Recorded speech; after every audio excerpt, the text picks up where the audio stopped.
Yeah, I just want to apologize. I'm sorry.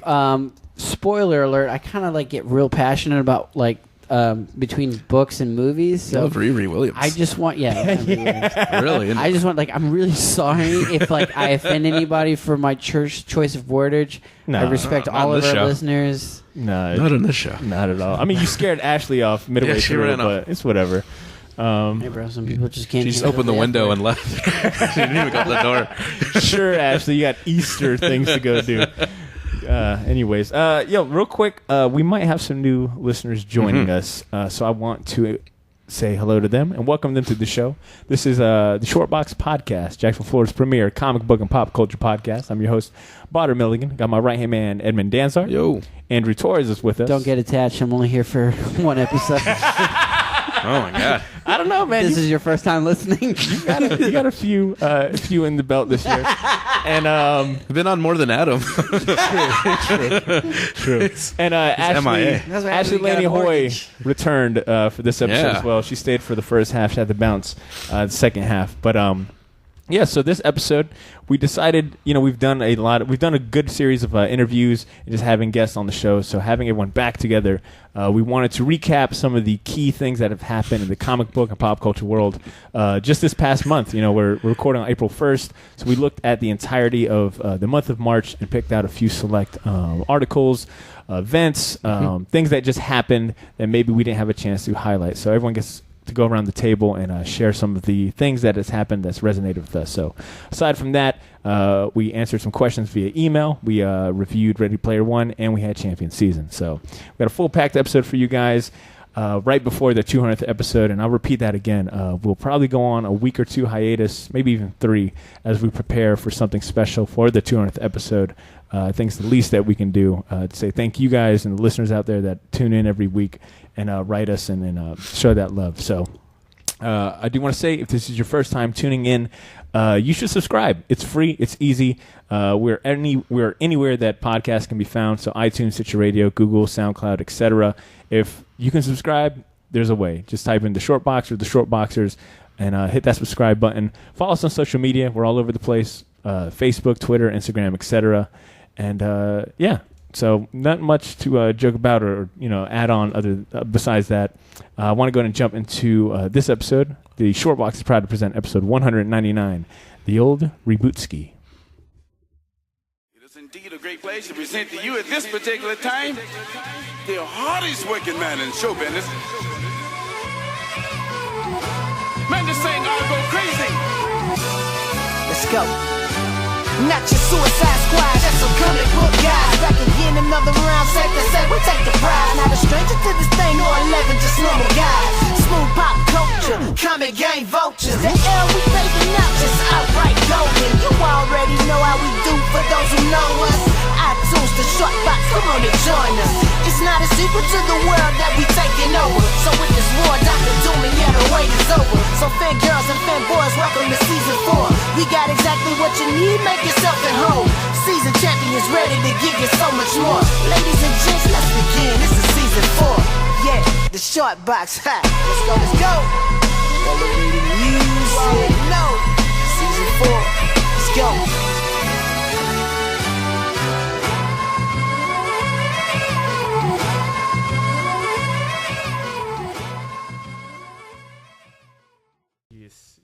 Do we eat?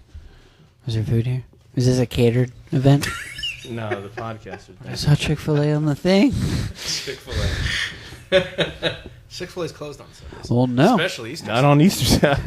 Well, just like the way Jesus was resurrected. No, there was like they that. rise from the the chicken rice sandwich. to make my biscuits. No, there was that one time where Chick-fil-A did the. I got mad. They opened up They opened up a restaurant at an airport. There was an airport. There was like a whole bunch of layovers, and they stayed open. They opened on Sunday to feed all these people that got all like. Oh, that's cool. Stuck. That's good. And they got backlash. No. Oh, made it sound like backlash. No, you guys are like they're never open on Sunday. I'm like, haha. I'm still mad about the spicy chicken biscuit being voted off. Oh, dude, I'm telling you right now. Wait, was it voted off? off? No, they just changed it. I don't think they voted. They replaced it with That's an a egg rig white ass sandwich. vote. That's a Russian. Nobody rig want no vote. damn egg That's white what I'm saying. sandwich. It's like a grilled chicken. It's a grilled chicken sandwich with an egg white on it. It's like an egg white whole wheat muffin. Nobody goes Bullshit. to You don't go to Chick-fil-A for Chick-fil-A egg for that. whites. Yeah, here's your Let's whole get rid grain of the muffin. chicken sandwich that we're known for Spicy egg. chicken Spicy. sandwich. It's like, White. we still make the spicy sandwich at lunch. It's sort of like the Doesn't day say- that McDonald's had got rid of their chicken tenders on their menu. They just got it back like a year ago. That was a weird time frame. Yo, man. I gotta ask, who's bought their tickets for the Avengers movie? With it being pushed up a week, and they took forever for the. Ashley's here. Yo, Ashley. Welcome to the party, pal. Gee golly whiz, She better Ash. have. We just look pressed that. record. No burgers. She brought a poster. Oh, More importantly, no Chick-fil-A. no Chick-fil-A. Is that poster for us? What is that? It's a Is it? surprise. Oh my God! Is that Laffy Taffy? Is it a family portrait? Oh, Ashley, you, About my family. us as furries? you caught us right before the shit talking was going to start. Yeah. About me? Well, we've been doing that. 20 minutes. We definitely got. Yo, Oh boy. I hope the feds don't do a sweep. As my God. Black Twitter would say. Ashley, I do got to ask. How did you get so lost in Riverside? It's like 5 streets. Not real familiar. They're all So connected. What happened was that Stockton Street exit was not there. Just there's no road there anymore. Yeah. And so it took me around, and then I hit this train, and then the train just stopped. So I sat there for that 10 happened minutes. to me yesterday. Then Yeah. turned around, and then my Garmin took me back to the same. Did you say Garmin? Yeah, Garmin. name dropping. Yeah, Thurman. My took me Garmin. back to that Stockton Street exit again. Man, I was ready to like punch through my windshield. Because I you're was using so a upset. Garmin. Yeah, When did you update that last? 2015. Probably like You gotta update those, right? Yeah, you know, like Garmin still thinks college is a one-way street. yeah. Would you like to go to Starlight? Yeah, so I left my house a full hour ago, but here we are. It's You all made good. it. I made It's all it. good. Yeah. Ashley, I did ask, has anyone bought their tickets for Avengers? I know the movie day got pushed up a week, and then the movie tickets went on sale like, I think just last week. I went ahead and bought like another 7 for the Row? family. Oh my god. Dang, did Brought they a have row. the, I kind of want to do the D-Box. Is it called the D-Box? D-Box. Yeah. Yeah, I think that'd be fun. Yeah, Is that the motion chairs? right? moves. And, I've done the row behind them, much and you more- still kind of feel it. That's the way to go. That's the way to go. residual Yeah, you feel vibrations. because I did it with Ready Player One. I was like, what is going on?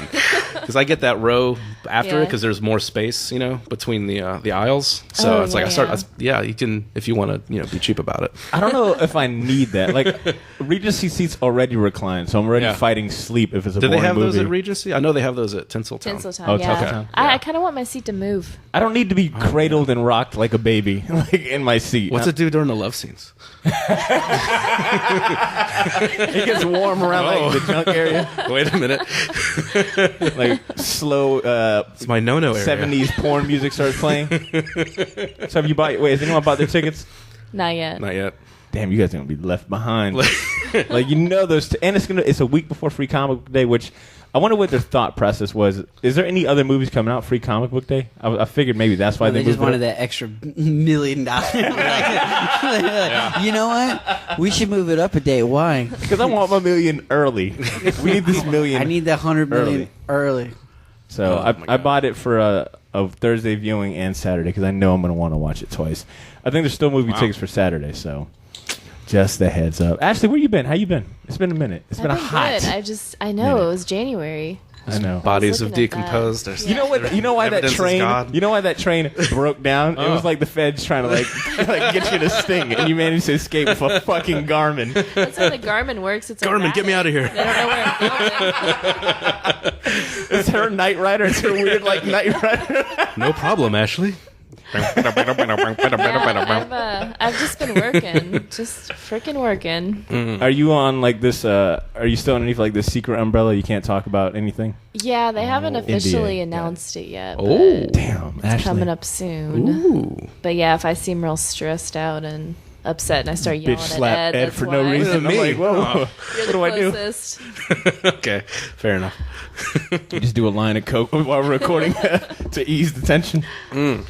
Word. Well, I hope you've brought your topics as well. I was going to go around the table and let everyone kind of share their topics they brought. And like I said, I just wanted to kind of repeat what we kind of did in January with the whole State of the Union episode. I feel like we've done so many interview episodes that we haven't had a chance to really touch on a lot of the comic book news and different articles and things going on. So I figured why not look back at this month or March since it just passed us and see what happened that month and kind of talk about it. D, you want to go ahead and start us off? What articles, news pieces, etc. do you want to share with us? Okay, so the first one I kind of even didn't want to share because the more people know about it, it's the potential of them being in the same line as me. So it's the Dragon Ball tour to take place across North America this year. So this is like the crazy. They did an announcement. I forget, on Sunday, after. You mean yesterday, Saturday, right? Yeah, I'm sorry. After Dragon Ball Super ended, they just announced that they're going to be doing this crazy Dragon Ball tour where they go to 7 cities, including Canada. Mm-hmm. That's crazy. I think that for sure Canada's going to get 2 of those dates. No, yeah, I think it would be Montreal. Did they say how big the venues are going to be? I don't know, but they kind of teased a little picture to show what it's going to be like. Yeah. Mm-hmm. And it looks big. It looks like any type of. And in Japan, they had this they had the exhibition in the I don't know if it was a traveling tour. I think it was, but it's supposed to be huge, multi-stories, thousands of art pieces. I think some sculptures, merchandise. Okay. Yeah, and it's limited stuff that's going to be in there. It's just going to be crazy.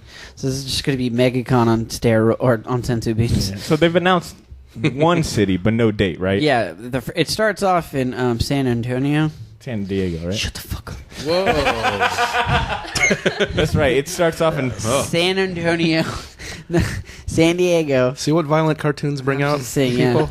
Yeah. It starts off in San Diego. So, this is pretty exciting for me. So that's one of the things. And then the second thing's more of a bitch fest on my part because, I hate Marvel. The next thing, the all-new Marvel Wolverine. The Rebootski. Marvel announced the old X-23 series. So they're all-new Wolverine's going to be ending, and they're going to be We're doing trying to get it right, guys. X-23. So no, wait. So where's the bitching come in? It's a step back. Why? Because she became like Wolverine. It was dope. Tom Taylor was writing it. It was going in a really good direction. It was fucking phenomenal. We don't want no girl to be Wolverine. And then Marvel's just like, boo. Hey, you guys asked for it. No, we didn't. So we are going to take the Wolverine title from X-23, and we're going to give it back to the Wolverine back. What happened to Old Man Logan? Get him out of here. Is he back in his time now? No. Well, Logan's back. How did he get out of the... Old Man Logan? They haven't explained it yet. Oh, okay. So you're upset about the naming convention? The naming convention is just stupid. It's just sales are good. They're doing a really good job with. So they're Laura canceling Kenley. that series and then restarting as with Logan. Okay. Oh, okay. Yeah.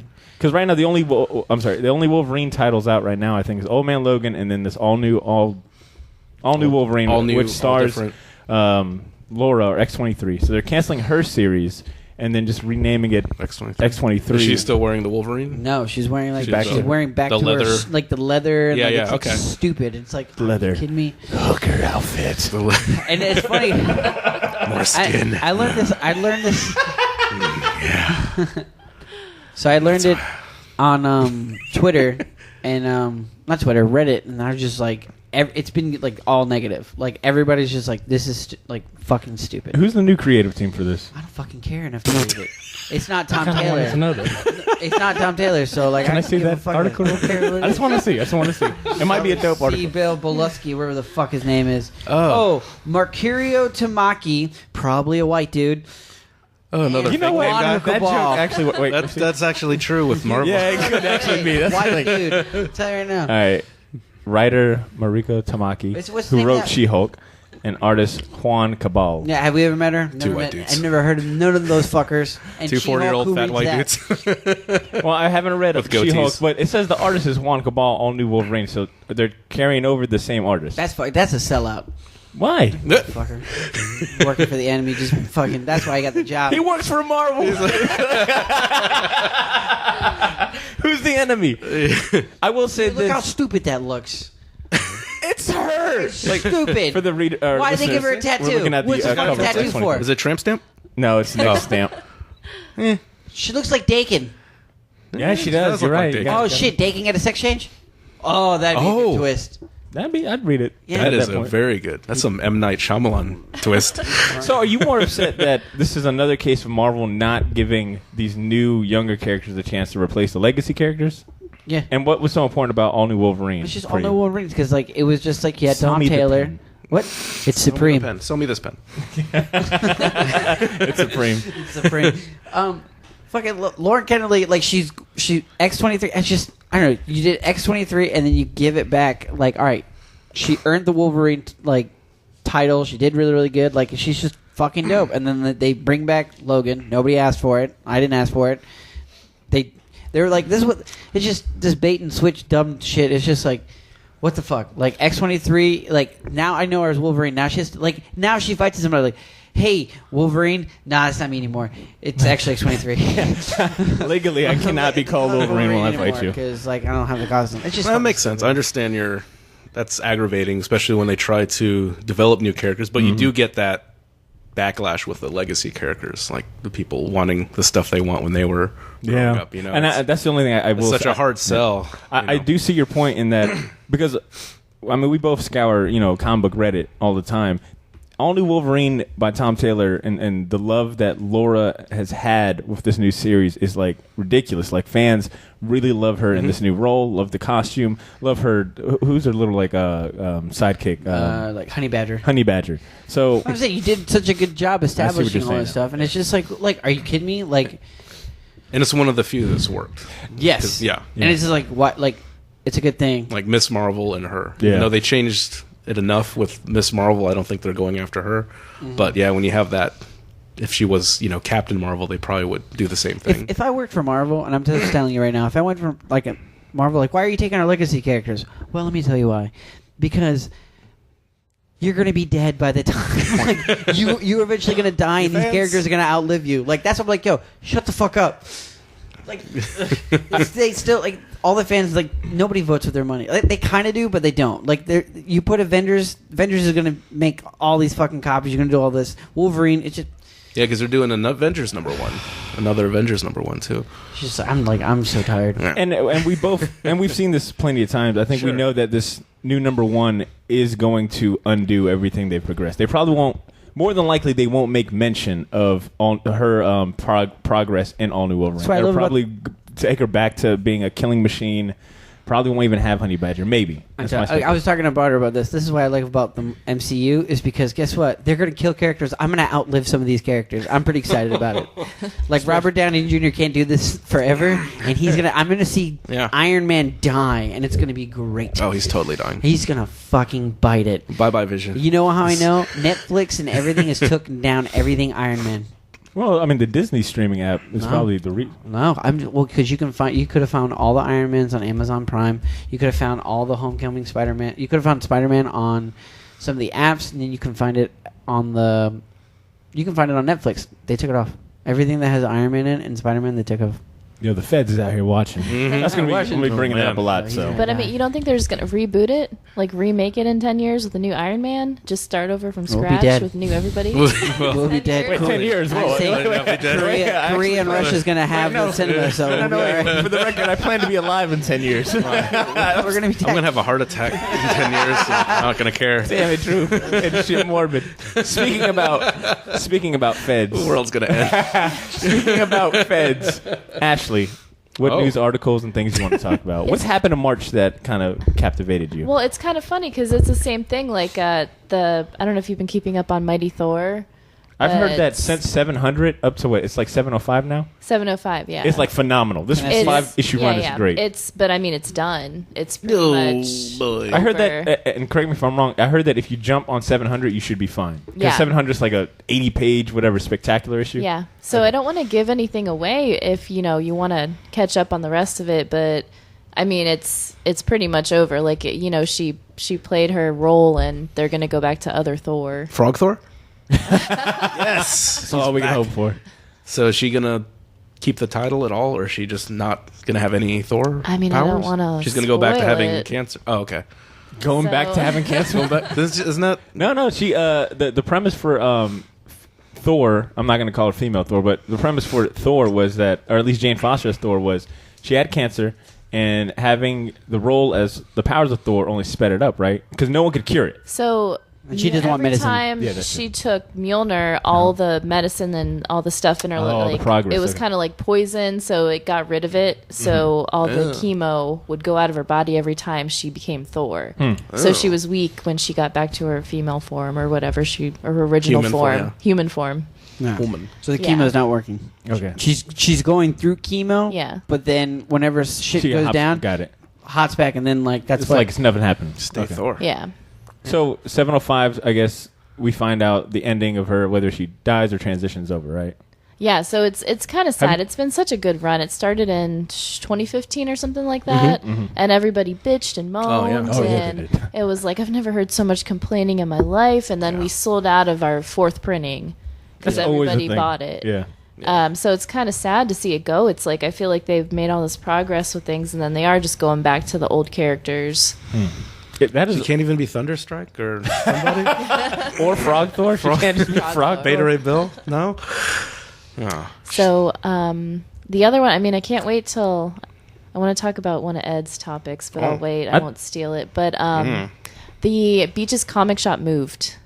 So I thought I would say it on the podcast in case anybody thinks that it just closed down because they didn't put a sign came through up. and did a sweep. Yeah, they did it pretty much overnight. So if you went one day and then went the next day, the building's completely cleared out. Like, and you're no talking sign about of the Coliseum Comics beach location, right? Yes. Yeah. Isn't it just like right down the street now? Yeah.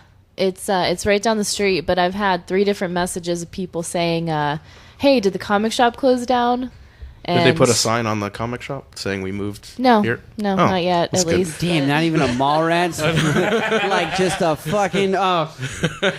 Maybe I'll just make him a piece of poster board and write it on there. Is that you still work Is for that what them? that poster you brought in is? Is that the Do sign? Oh, never mind. Sorry. I was like, you still work at the comic shop? I still kind of hang out there on Wednesdays. People still bother. Yeah. People still think Bring I her work chili. there. Ashley, can you add this to my pull list, please? Do you got zombie tramp? Here's some more. Here's some more Hormel chili in a can for you. I know how much you like it. Word. So you've got so the end of Jane Foster's You store leave Ryan out of this. and the beaches location move. Wow. Ed, what about you, man? What do you got to share this? I guess I'll start with the. What happened in March, Ed? Let's see. Had an interview with Brian K. Vaughan, and Saga is approaching 50 issues. Didn't they already? Because This is issue 50. came out. Wednesday. Or sorry, 50 just came out. This wait, month. and the thing is, Brian came on and was like, look, Saga's good enough. I don't need to add extra pages, right? It's just a normal, 32-page comic? Yeah. Part of the story. That And is a great cover. The Is first page always is a full splash page. Yep, and I think I saw this one. It's It's always takes your breath away a little bit. The last one did too. Yeah. I kind of like this naked cover, though, a lot. But go ahead, Ed. I'm sorry. Yes! Whoa there, boy. Is it boobs? Nah. Or big nuts? Better. Oh, it's Oh, okay. Oh, wow. Jeez. Wow. It's a lift. I shouldn't be. So why am I even surprised at Saga? It's always going to be a. Let's go. So He's gonna do that on the He's first strong. page. Marco's a strong man. Saga's been going He's on got for... wings. Oh, yeah. Oh, my God. Holy shit. Drew, put that book away. God. Oh. Drew disappears for a couple of minutes. Mom, what are they doing? So wait, so Saga hit issue 50 this Wednesday. Yes. It's been going on. Saga was like, when we started the Multiple podcast, that was like champions. one of the thing that we all echoed a bunch of times. Yeah, Unanimous- you're right. Multiple, unanimous champion. unanimous. I think it was and all that. 2012. Yeah. I want to Damn. say 2012. That's my guess. That's about right. That's when we Okay. started the show. So And what's we're 5 years now. Yeah, and what's 10 cool issues with a year. reading the interviews, and I don't, things like this can always change. But he said this is meant to be a comic. This is never meant to be a movie, a miniseries. Yep. Mm-hmm. He says we'll sell out doing toys and pops, Funkos, and all that stuff. But yeah, this is meant to be its own thing. So that's really because they could really cash out on this. And he said that he's done when Fiona's done. Like he'll Yeah. never get another Yeah, artist. she's a big part of the process. And I think we're all referencing the same interview. I think we posted on the Facebook page, but it's, from the Thrillist website. Yeah. I read that one too, and he sounds so like down to earth, and like you said, so humble when it comes to like how much Fiona like takes. Like, helps for the direction. And said it helped him with his writing. Looks like logic. And he gives her a lot of credit, which is cool. Like as far as when she turns in like the character designs, him thinking of more stories. Yeah, and it's funny. He even said if the sales were bad, he had like an ending written just to write it off to get out of it. It sounds like he's even surprised it's gone on this long. Yeah, he says it's not even halfway done either. So God damn, it's really amazing. Yeah, now, he really lets her draw. Like he, I don't know if it was the same interview, but he asks her like, "Who are your favorite characters to draw?" And then he'll keep them in the book. That's amazing. Line Cat. Hope she likes Line Cat. I think their relationship is like the epitome of what I think image writers and artists like that collabo, that spirit represents. Because multiple interviews I've read, it's always been like they're really happy about working together. They're okay like crossing the boundaries of their roles. So I mean, Brian K. Vaughan could have input. That's the way it should be. It's like a union, like a creative union. So it's like you say created by both instead of writers and artists. Have you guys both like religiously been keeping up with it every month? Because I know I fell off around like issue 30. Not for lack of, but definitely for lack of trying, but not lack of interest. I've been trade waiting for probably the last half of it, but I'll flip through them every month, but then I'll just wait till the trade to dig in. I read them every Wednesday. With Saga, it's like you know the quality probably hasn't dropped off. It's just that there's so many stuff coming out. I kind of fell off. Drew, have you been keeping up with it since? No. Just out of... Nope. Just, I read it like after issue 30, and then I was just like, I kind of was just like, I'm done for a little bit. Because that was the hiatus. It's just whenever they go on a hiatus and stuff like that, it's just hard to pick things up. It's hard because they're like, I mean, Brian K. Vaughan's always in demand, but this really, I think, put Staples on the map. So she did that first Archie run, so they had to take little sabbaticals here and there. So it's and I mean, if you even think about it, if we say 2012 was the start, what is that? That's 6 years, and we're just now getting to 50. Which I mean, you start thinking about all the hiatuses and the breaks. But I'd rather have like quality, absolutely, rather than just filler issues, like the big companies have to do. Yeah, it's like the same thing with like Mike Mignola's Hellboy. Like, you're just like, no, I'm okay with it. It's cool with him because he writes in like story arcs, so it's like, this is 1 of 5, and then a break, and then here's another 1 of 5, and then a break, or however long the story is. I think in that same interview he was talking about the next story arc is going to focus more like on a horror film vibe, and he was talking about like it's going to the new storyline is about fake news and genuine terror. It contains some of the most important moments of our story so far, and that's straight from the interview. So I'm excited to see where he goes with it, especially if he goes like a horror vibe, because this whole time has been like space, family, and shit like that. So, what else you got, Ed? That was a good one. Fantastic Four is coming back to comics, dude. Dan Slott, the polarizing Dan Slott and Sarah Pichelli. So a great team. D, you were the one that sent me this article. I'm so happy right now. Like I was just like. I was so happy that like I got on Reddit and people were already talking shit, and I was just basically like I was going through the feed just calling out everybody. They're like, man. Oh my god, Dan Slott's gonna write like this is the worst. I was like, all right, genius, like who would you pick? And then like didn't say shit. I was just like, okay, Dan Slott I feel like is the perfect. And when I had this conversation with Butter, he has been writing Fantastic Four for years, but through Peter Parker. Yeah. That's it. With him and his Human Torch appearances. Yeah. And then, he said that I saw an interview. It's like this is a Dan Slott. He pitched this whole story arc, so it's all his vision, this new series. Huh. So. Did they name the artist at all? Sarah Pichelli. Oh, yeah, that's right. That's right. Yeah. That's a great artist. Yeah, that's a fantastic artist. I was saying. And, it's really funny to think, like, how excited we're about the return of, like, Marvel's first family. Disney got them rights back. Yeah, the fact that they've been gone for about 3 years now. 10 years ago, nobody gave a shit. Or maybe 15 years ago, nobody gave a shit about Fantastic Four. But the moment we get it taken away from us, that's when everyone's been asking. No, the moment that Hickman wrote for it, that's when you're like, yes, this is amazing. And then when he wrote it off and they took a break, that's when you're like... I still think it's just weird to think that we've been without Marvel's like premier family for 3-4 years for like very petty reasons. No, too. it's not the family. It's just Richard and Sue. That's it. They didn't do the Human Torch. They played it halfway. They played it halfway safe. Yeah. Because if they really wanted to do, they would have done all 4. But they were like, no, let's just do them 2. Well, I mean, you also got to think about Val and Franklin as well, and then all of the supporting cast. They haven't been anywhere. Future as Foundation. Well. Yeah, the Future Foundation as well. I think they're just as important. Future Foundation shows up in Iron Man. Okay, I don't know. So Future Foundations already exist still in the Marvel Universe. Okay, word. But I mean, it's like we're just now getting them back after very petty reasons from. I know that they blamed. I think his name is Fox. And then the dude, I think he's like a VP or something from our Pelmuter or something like that. He was also like very like, no, we're not going to have Fantastic Four if Fox owns the rights, etc. like that. We're not going to give them free whatever merchandising or publishing or any type of. So we should all just be thanking Frank Trank, the director of Fantastic Four. Let's all thank him. Thank you very much. And Jessica Alba. Marvel owes you a big deal. And Jessica Alba. Jessica Alba for the Jessica Alba.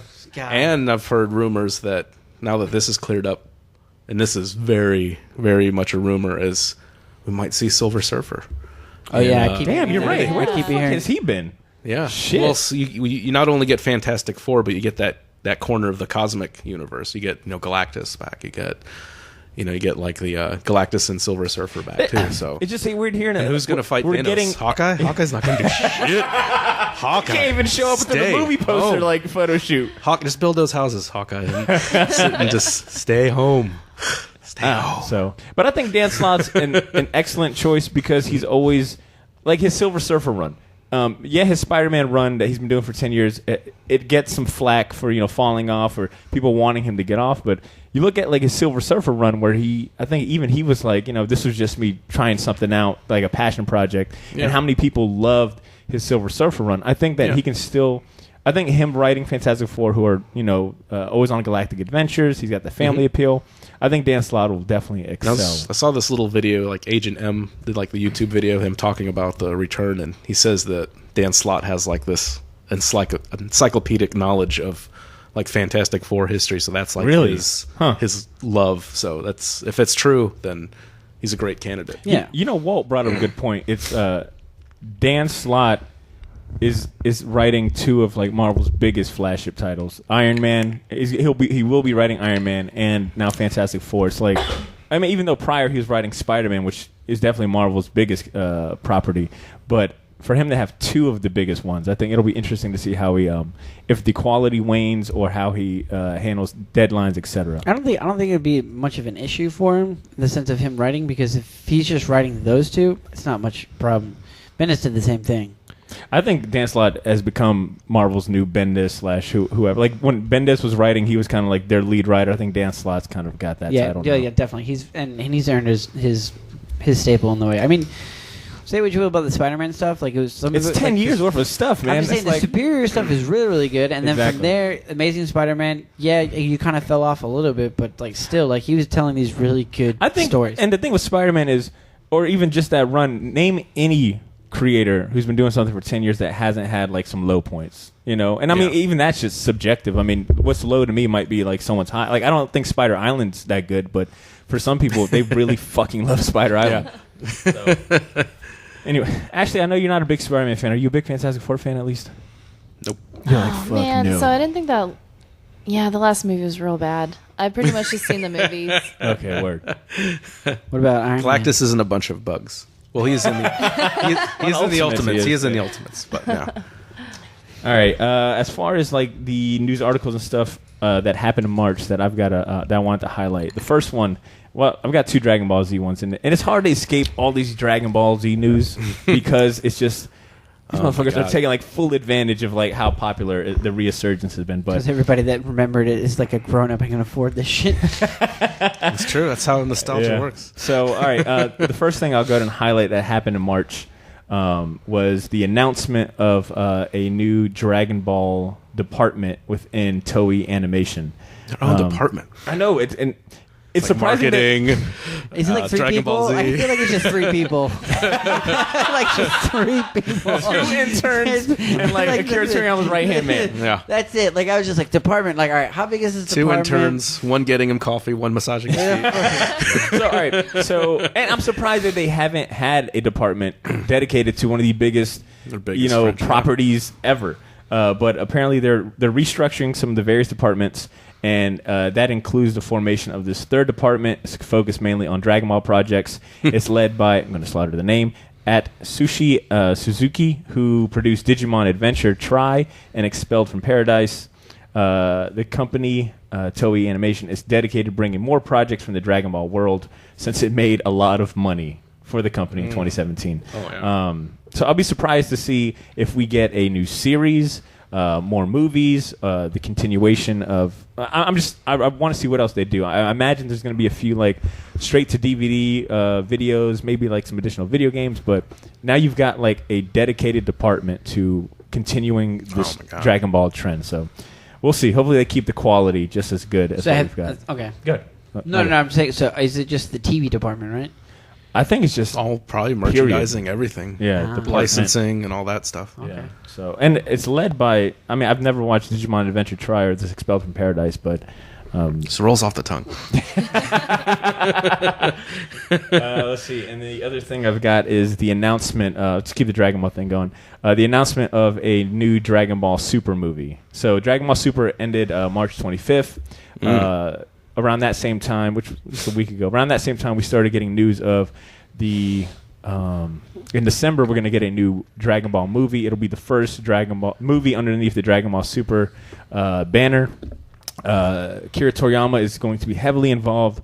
He said this movie would flesh out a little more details concerning Frieza and the Saiyans and their whole like beginning. So it takes place during, or is it more just like I think backstory or no? side story? So I know when it comes to Dragon Ball Z movies, a lot of those movies are out of canon or out of that timeline. Yeah. But I think this movie, he had said this would be like our kind of moment to breathe after the events of Dragon Ball Super, leading into whatever comes next. So I think this is definitely within canon, within timeline, and it introduces a new villain from Goku's. What he said. It's a Saiyan from a time that's not from Goku's time. So I think they're playing more into like the whole timeline, alternate universes, and a lot of people are speculating it'll probably be Raditz or Bardock, Goku's father, or some other iteration. So I know there's a lot of hype for this movie. They released like a teaser trailer. I think the animation of that teaser Holy shit! looks great. Sorry, I just realized something when you just said the Bardock. If Bardock is the legendary Super Saiyan, right, and he's alive, he's procreating with other people. So there's other Gokus running around, or like of that lineage. Possibly. What if he starts it? Like, what do you? It's like the Hulk and Old Man Logan. Yeah, basically. Inbred Hulk. Yeah. Rednecks. We'll see about that. But that's what I got for That's Dragon Ball Z interesting. news. So you got a new department and then a new movie coming in December. Should be a big deal, especially with Dragon Ball Super ending. It'll be interesting to see how quiet like Twitter or like nerd Twitter and like the memes are now that Dragon Ball Super has ended. Because I always look forward to on Mondays everyone's like great. discussions. I got like 2 more news articles. Going to Marvel.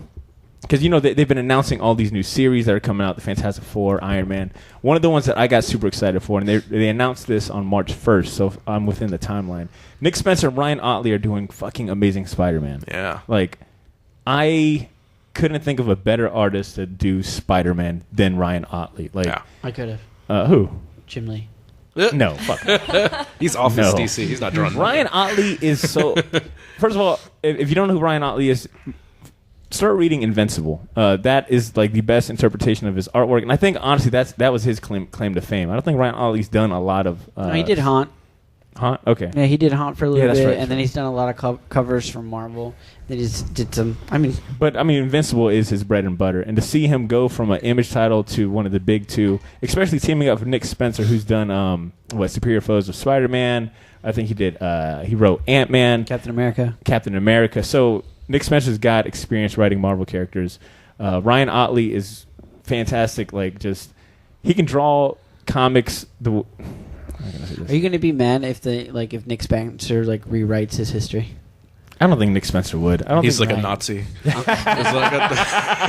He was a Hydra Uncle agent. Ben is back, and it's been Aunt May dead Uncle Ben the was entire time. Nazi sympathizer. Have they done that yet? Where it's just like an alternate universe where Aunt May didn't die, or Aunt May died and it was Uncle Ben that lived. I'm sure they did That's like probably what ifs. They did sure. a lot of what ifs, but they don't do as much as DC. Where I'm DC excited does that because a lot. What if Ryan Marvel kept to their word? Ryan Otley is capable of like crazy angles, showing a lot of movement. He draws great action sequences, and that's Very everything violent. you need for someone really violent. It'll be great to see how he tones it down. I don't know. And he draws like grids really well. So like he can draw action scenes really This fantastic. teaser stuff looks good. Yeah, it looks And phenomenal. he can draw monsters, and all of Yep. Spider-Mans are. All So you based on basically monsters. the Sinister Six coming back. Exactly. That would be cool.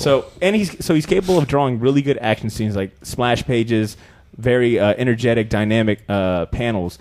But he can also tone it down to where he's doing these grids showing character emotions and interactions. So Ryan Otley has me sold, and then Nick Spencer's got a really good track record. I think Ashley, you've championed a few times like Superior Foes of Spider-Man. Yeah, he writes humor really, really well. I mean, The Fix is that's Nick Spencer, right? Yep. yeah. Yeah, that's one of the funniest books that I've ever read. Yeah, Yeah, it's good Yep. for that character, that Yeah. wisecracking Spider-Man. And They I think, keep that character. and Nick Spencer has said in interviews that, quote, we're going to tell a really fun, funny human character-driven story here, unquote. So I think that this is a great combination, a really great artist and a comedic writer that seems to be excited about the character too. So I knew that when that news came out, I was excited. And the last thing I'll go ahead and mention before we go on break is... How many issues do you think he's going to stay? Who? Man, that's... Otley? Otley.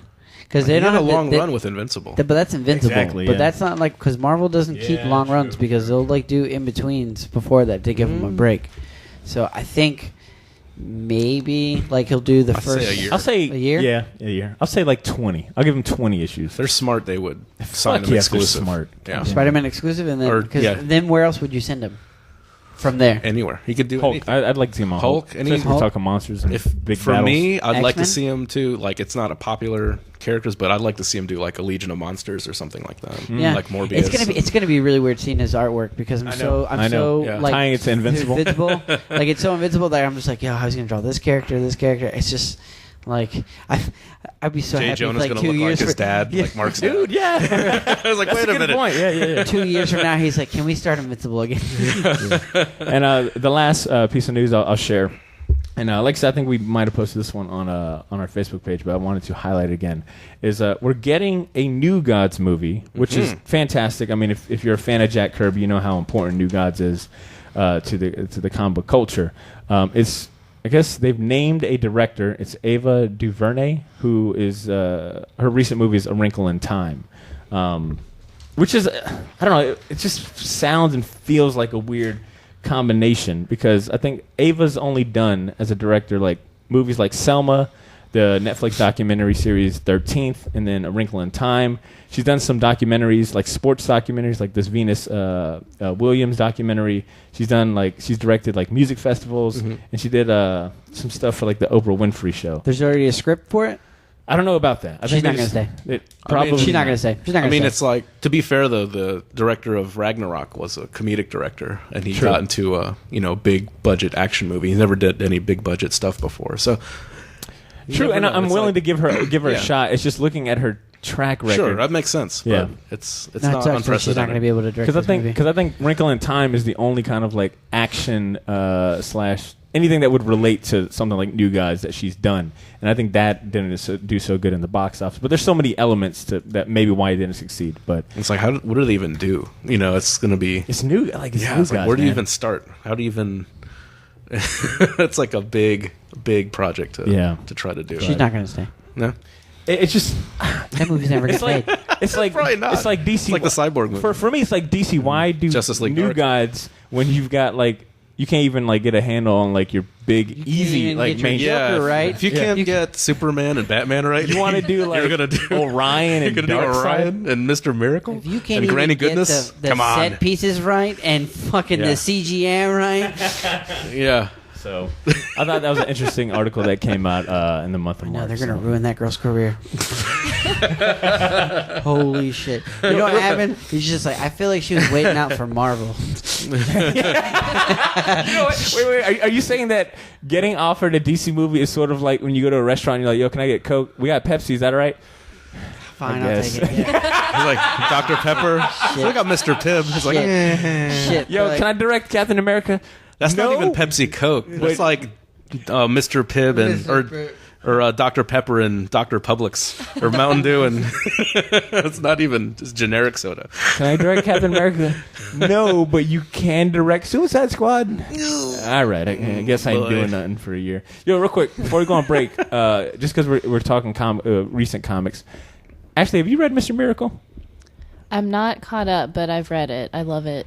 Okay, fantastic. I'm just curious because Mr. Miracle is one of those, like, every week it comes out, I get excited, and then I read it, and I'm like, what the fuck did I read? Yeah, it's super confusing, yeah. No, Tom King is... he's never done wrong yet. Like the Men in Black pen. Like, dude, you flip it, you're like...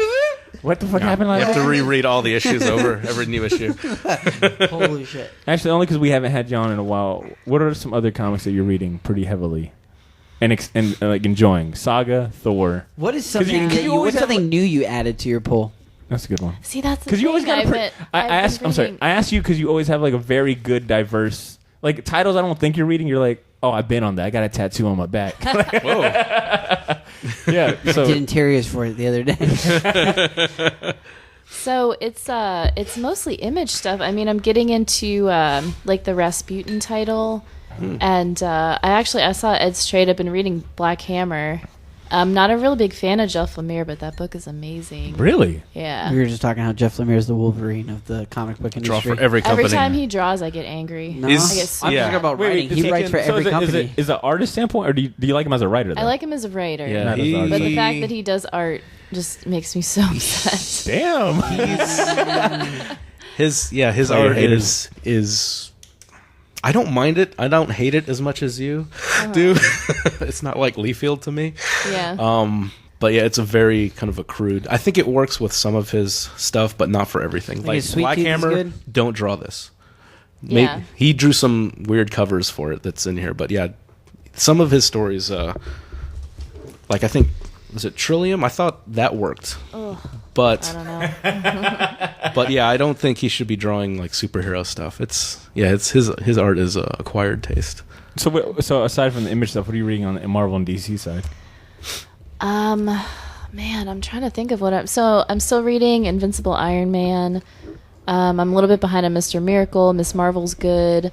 Anything that has Thor in it, I'm reading. Right. I dropped Doctor Strange, but I hear that I should pick it back up. Oh, that Damnation story arc is pretty good, except for you gotta like buy every other Ghost Rider and all this other stuff. Great. So, yeah, I heard that was pretty good. Yeah. I think that's about it for the big titles. It's mostly just Image and Dark Horse and stuff. Okay. Same question to you, Ed. What about you? What are you collecting on a current, like, weekly basis? Nothing right now. I'm kind of on hiatus, comic hiatus. I've been just reading, kind of rereading my collection that I haven't gotten to yet. That's fair. Yeah. I mean, because it's so easy to, like, try to keep up with current stuff, and then you have, like, this giant stockpile of, like, old trades you ended up buying or things that you had so long you don't end up reading them. So yeah, I know that you come to that crossroads like, well, do I keep up current stuff or do I read through my stuff in my collection? So what about you, D? What are you collecting on the current basis? Invincible Iron Man. Word. What else am I reading? You're big on the Batman every week, right? No, kind of dropped a lot. Like Batman with me, like I do Batman in like completed story arcs. I don't like reading it issue to issue because I mean we all know how Tom King writes and stuff. So and then with his Batman stuff, like you really blow through it real quick.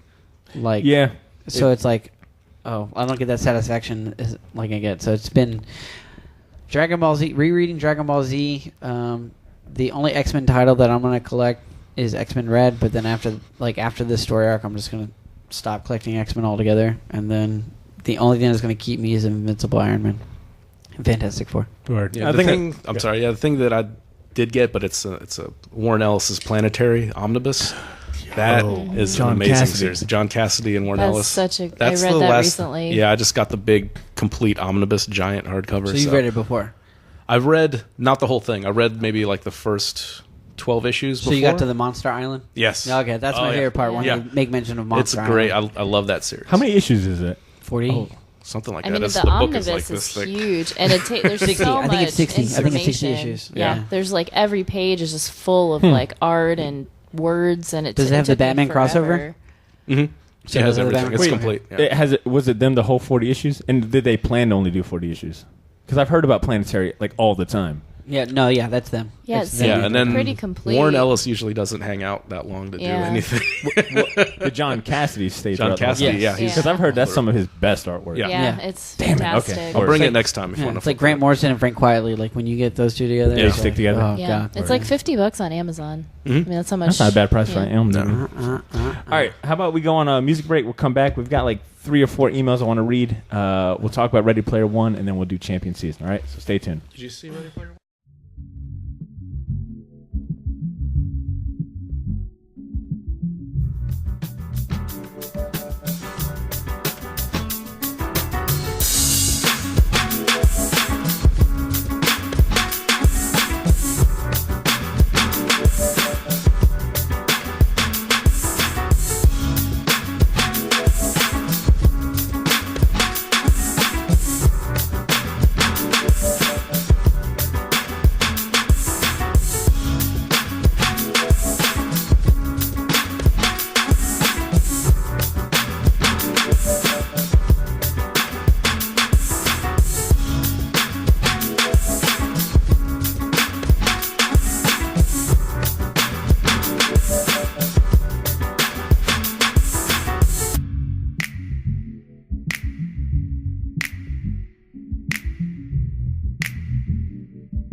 Are these new? Yeah. Damn. It's not been Since here you've been here. forever. Shit, yeah, those are I new. just saw him at the Dragon Ball one. Fancy. He didn't buy them. Really? No, someone else. They No, fall I- off a truck. He didn't steal Yo, Fed's them. gonna do a Jesus. sweep. You keep saying all this. Damn. The side hustle guys bought them. Got it. Yeah, Oh, nice. our tech guy Cody. Cody. Damn, a lot of questions.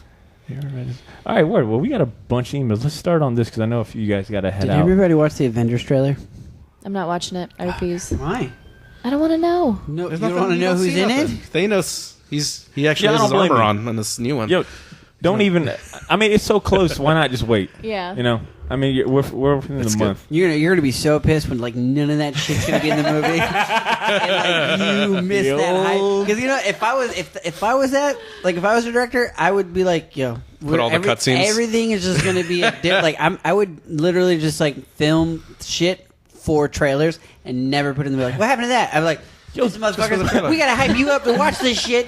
Yeah. Where's the scene with Denzel Washington doing a backflip? Because the way that I would treat it as a serious comic book director and writer, if I was ever that, because whenever you get a comic book, for the longest time, the cover, I would like when I first met, I was like, yeah, this picture wasn't. It took me a while to No. understand Oh, yeah. that cover, the picture never happened. Yeah. Inside said book. Oh, yeah, yeah. So that's why I'm like, yeah, if I was a director, it's just like the old that's Or my someone- page. That's the my old front page. bait and switch. And the art on the cover was always. I used like to hate that as a kid. The it's like cover Adam art Hughes was and then amazing. garbage. And then, yeah. What the fuck? Adam Hughes on the cover and like those old Vertigo. Ryan Paul Thompson's pencils Yeah. inside. Yo, this shit's shit. What the fuck? Those old Vertigo books with all Yeah. those cool photo collages and the says, oh my god. All right. First email we got is from Joshua Pickett. It's titled Metal. He writes, "What up, Shortbox? Just wanted to give a quick champion for Snyder and Capullo's Dark Knights Metal. From top to bottom, this was a great event, and even the tie-in issues were awesome.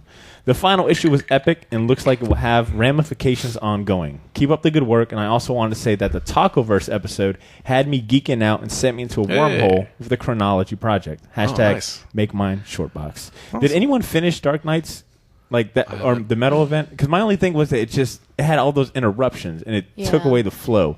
But I did enjoy it. Mm-hmm. It was kind of a ballsy story. How many issues Very was crazy. It was only 6, and I think we just got the last issue. But they had all those spin-off books and tie-in books, and which weren't bad. There was some pretty good reimagining, but it was good to see Snyder and Capullo back at it. So, and glad that you liked the Toggleverse episode. That was a fun interview. Moving on, we got another email from Greg Hopkins. He writes, Greg, titled Pod Question. He writes, what's your go-to comic for someone that has never read one or has been out of comics for a long time? Appreciate you all, Greg Hopkins. Shout outs to Greg. Drew, how about you start us off? What is your go-to comic for someone that has never read one or has been out of the comics for a long time? We talking big two or just in general? Anything. I think just anything. Oh shit! Anything? I mean, the first book I always give them is just Saga because that's just a very easy get in. But I'll ask them 2 questions like, are you a big fan of Disney? And if they say yes, I'll give them Black Sad. I'm like, here's Black Sad, read it. That's good. It's Disney for adults. Yeah. That's the way I look at it. I'm like, all right. And then, that's about it. Okay. What about you, Ashley? Your go-tos? So when people came into the shop, I would always do Saga because you can get that first trade for $9.99. Still at that too, you know? Yeah. And if they were a kid, you can't really. No, not at all. Parents come back pissed. What the fuck did you recommend? I would go with Bone. Oh, it's great. Okay. Yeah, so those were the 2. Like I always wanted to kind of have them in stock, and then Watchmen too. When people came in and they're like, "Well, I read novels, but I don't read comics." Yes, that's a good one. Like, read Watchmen. That's a good one. What about you, Ed? Oh man, I guess I took all my choices. I usually I'm gonna repeat them too. I do Saga's the go-to for especially people who've never read comics, and anyone who likes fantasies, just more traditional fantasy. I usually recommend Rat Queens.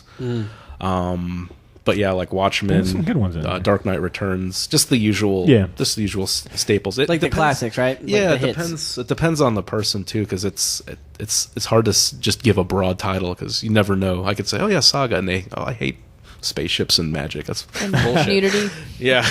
So it's like you kind of have to dig in a little. At least I did. I try to dig in a little. So what do you like? What shows do you like? And then kind of go from there. I usually ask people what movies, not movies, but what emotional state they're in. Oh well, because they're like, oh, I have it. Just right what now. happened? Just like where on the doll did he touch you? Yeah, I was just. Is it here? Okay. So then that really changes. I'm like, all right. So it's either be identity crisis or a death in the family. Yeah. The Walking Dead. Yeah.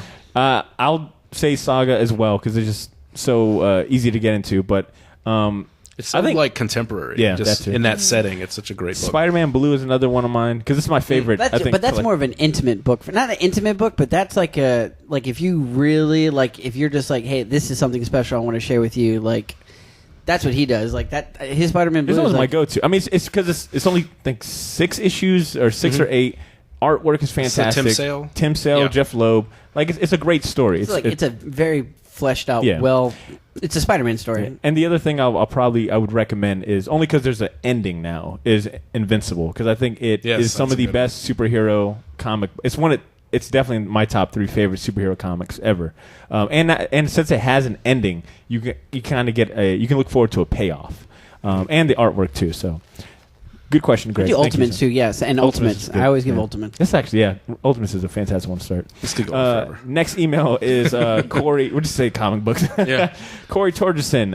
He email titled "Championed Season." He writes, "What up, short boxers? Just writing to give a shout out to Champion Season. It has provided me with a lot of new material all across the board. Comics, manga, TV, movies, music, board games, video games, literature, food, and so much more." God damn, we champion a lot of shit. As a listener with too many interests, it's great to listen to a cast with equally diverse interests and passions. It's always a pleasure to listen for the next thing that might trigger my interest. Congrats to Cesar on his performance at the Real Ting Cafe. Oh, I need that sound bite. I hope he gives you a proper review, but I'll never hear the wheels on the bus the same again. You'll definitely see me again when you next perform. I'll end the email with a pickup line from that night. I'm going to go Black Panther on that ass. What kind of dick you like? Wow. Well, oh, that's great.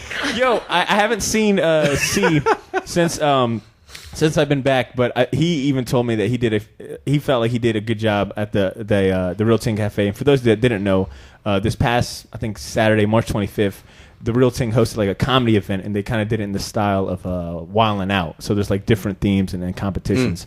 And I heard C did a great job. So this is great to hear that Corey had went and supported our man Cesar. So thank you, Corey. Next email is from our good friends at Video Game Rescue. They write, why is Ryan so much sexier than Botter? Whoa. Ha ha ha ha. Fighting words. All right, so first of all, rude. You spelled my name wrong. There's no E. Secondly, Ryan's only sexier to you guys that I've been fooled by him because he comes off as like this dad that you have to fight for his love and attention. He's posting dick pics on Instagram. Have y'all seen that? Ryan isn't sexier. You just want his attention because you guys Gym can't get it. selfies and dick pics. Yeah, exactly. So if that's your definition of sexy, then yeah, Ryan's a lot more sexier than me. But I don't know who this bad ear is. For all we know, he just gets out of the shower, and then he just basically just takes a picture with him in headphones. Yes. Because you can place the location wherever you want on that Instagram. Fuck Ryan. Matt Stenson is our last email. It's titled Ready Player One. So if you haven't watched Ready Player One, I suggest maybe skipping a few minutes because, anyways, he writes, Shortbox Crew. I saw Ready Player One this weekend. I'm a huge fan of the books. There were some great parts and some parts that were super rushed and simplified. Like, way simplified. I liked it, but the script could have used another pass or two. The graphics are great, and there was a lot of cool Easter eggs and surprise appearances, but the story took a lot of ill-conceived shortcuts. They had to change a lot of details from the book due to copyright reasons, which worked out great for horror movie fans. I guess horror movie IPs come cheap. I'm interested in what someone that didn't read the book thinks. Thank you for your time, Matt Attack. So, real quick, I know Ed has seen it, I've seen it, Drew's seen it. Ashley, you haven't seen it, right? I haven't seen it, and I also have to bow out, so it's kind of perfect timing. Okay, great, I'm going to see it this weekend, though. Hey. Or wait, it's already Sunday. Maybe next weekend. I'll listen to the review and then. Then chime in. All right, Ashley, we will catch you another time. Happy Easter, by the way. Thank you. Bye, Ash. All right, so let's go and spoil the shit out of this movie. Yeah. She's gone. Everyone dies. All right, so The Stockton exit is open, so you can So, Drew, I think it might be the only one among us three that's read the book. So let's get our opinion, Ed, and then I want to because I'm interested in hearing Drew's opinion for someone that read it. So for me, the movie was just okay. I felt like it was. You could kind of see where it was going. I don't want to say formulaic because there were some differences, but I just thought I felt the same way. It felt rushed, especially when he fell in love with her. I was like, this is really weird, but this is how a fucking super nerd that's only ever interact with people via the web would probably act.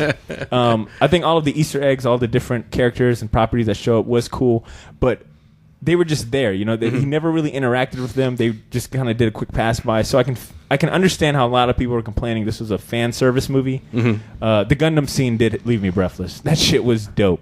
But other than that, it didn't make me want to read the book. But hearing how everyone loves the passion that they have for the book, that's what makes me want to read it. Not so much this movie. So, what about you, Ed? Yeah, I'm pretty much in the same boat. I thought it was a lot of eye candy. Yeah, and it was Spielberg movie. It has that all the stuff I like, that 80s sensibility. He's even set up just like as a your traditional kind of 80s, almost like 80s love story with all these crazy visuals mixed in. Yeah. I like the set design. I like the stack, how it looked, like that trailer park, all the things stacked up. I like all the visuals were great, but it just seemed, like I said, it just seemed like popcorn movies. No, you didn't really get too attached to anybody, and the villain seemed very just very one dimensional. Yeah, I was gonna say that. But it was a fun movie. It's one of those films you want to see in a theater for that experience, just because of the visuals, and if you do a 3D thing, a surround sound. But I had the opposite effect, because it's kind of made me want to read the book to see how much further in depth it goes with all these references, because I like the source material a lot. So it kind of got me interested into picking up the book sometime down the road. And I think you said it as well. I know when my movie ended, I was hanging out in the lobby for a minute, and I overheard so many people say, comments like that was nothing like the book. Yeah. Which, I mean, you always hear anytime. It's hard to condense a book into 2 hours. But the best one was when the credits were rolling, and there was a part in the credits where it says, based on the book by da-da-da. Someone yelled out, it should be loosely inspired by the book, not based on it. There was nothing. Like, there were so many genuinely mad people. Wow. So that helped me me transition. Rowdy group. That helps me transition. I went to Regency. Okay. That transitions me to Drew. Drew, as someone that read the book. Oh, he took the mic off the mic stand. Drew, as someone that read the book, what were your thoughts? I love the movie. Uh-huh. I'm sorry. Let's start over. I love the book. Enjoyed the movie. Mm-hmm. Fair. Listen, there's been so many adaptations of books. Mm-hmm. Listen, I'll tell you right now, this shouldn't be a surprise that it's nothing like the book. Of course not. Nothing you ever read is going to be like the book. Compared to other adaptations, you thought this, I thought, here's the thing. For what it is they had to do, I did have problems with it, but then I looked past it because I've read enough books. It's a different medium, yeah. Yeah, I've read enough books to understand, like a lot of the books that I've read have all been made into movies, and I've already understand, listen, you can't have everything in there. Unless it's going to be a TV show, you can't do anything. Let me ask this. Can you point out some key differences from the book and the movie? The way time passes. Obviously, in the book, time passes is going to be it's longer. You're with these characters. You're inside their heads. You're with them personally. Because there are major differences because the keys that they find all different, except for the last part. But it was a journey. This whole book was this scavenger hunt, and you're watching from Parnassus's perspective, and you're reading from his perspective, and it becomes like this. And the book plays like a video game. You get these 3 keys, and he's going through all these adventures, and that's why it's different. So, in this movie, like you said, it's 2.5 hours, and I thought the movie did a good job from the get go. Let me say, if you read the book and you hate the movie, that's cool. Yeah, good for you and stuff like that. But if you went with the expectations that you were going to get this book, you're stupid. And the thing is just listen, all due respect and stuff like that. Listen, and this is where I'm going to get real passionate and upset about it. If you're stupid if you think that you're going to go see Ready Player One in movie format and think they're going to put everything in there. Everybody has a favorite part about something. Everybody has a favorite flavor. Everybody has a favorite ice cream. My thing is, if that's the case, then don't go see it because you're just going to be disappointed. I went in there with the expectation. I'm going every movie I see now. I don't book wise. That's cool. I got the book. It's a different thing. That's what I'm saying. Yeah. So I'm going to go watch it. Yeah, there's major differences like that, but a lot of the cool shit that we got in there, it was whatever Steven Spielberg could have got. That's what we got. You mean to tell me that you That scene with the DeLorean racing through with all the other cars and then the monster truck and then fucking King Kong over there fucking shit up. You mean tell me you do not get excited seeing that shit? It's a Spielberg movie at the end of it. It's going to be pretty fun. Yeah. So it's if you're even the underground part was cool. Dude, that shit was awesome. Dude, that was awesome. That's the thing. So I think it did a good job. Yeah, there was major key parts that I was just but you know what? At the end of the day, it was a Steven Spielberg movie. I went there laughing, having a good time, and I felt good. So it did its job. And I would would I buy this on Blu-ray? No. But am I glad that I saw it? Yes. Yeah. Because I still, at the end of the day, I can go home and I can read that book. Yeah. Let me ask you this: did they include your favorite part from the book? No, they actually excluded my favorite part in the book. What is your favorite part? Just for anyone that might have read it. Spoiler. So my favorite part is exactly how he gets the coin. When he gets the extra life coin. So big. Are you going to read the book, Ed? Do you plan on reading the book? Not for a while. Not for a while. Okay. Yeah. So what happens is, Parnza becomes friends with Artemis and stuff like that, but then after a while they stop. After the second, they don't even find the second key together. They just everybody completely goes their own separate way. Huh. Yeah, and then she ends up finding the second key, and then. When she finds the second key, that's when he finds the coin because they go to 2 different spots. Because what happens is in the game they go planet to planet to planet. That's the thing too is they explain that there's a vast majority of planets, but you don't really believe it until you're in the book. Because in the book there's a fuck ton of planets that you go to, and so when he thinks the key's in this spot versus it's in this spot, that was. And that's what I was talking to one of my friends, too, about. Another major thing, and I'm sorry, was, that, and it actually makes sense of how they did it.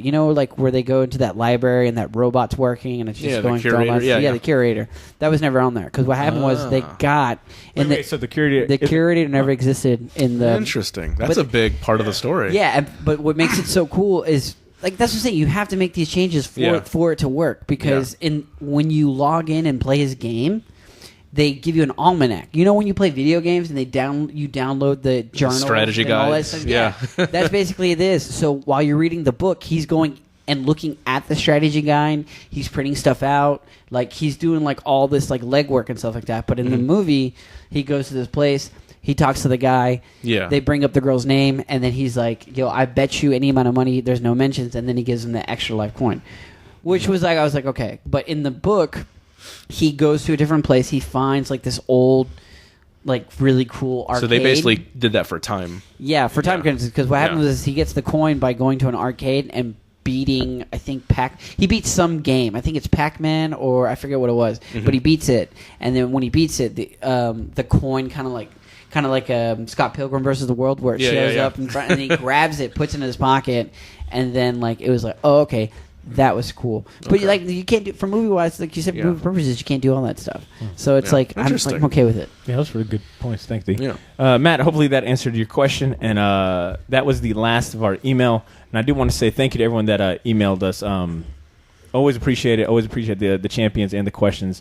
And for those tuning in for the first time, we want to hear from you guys. If you got a champion, a question, a gripe, etc., comment, shoot us an email at theshortboxjacks@gmail.com. Without further ado, we are gearing up for our last segment of the show. It is champion season.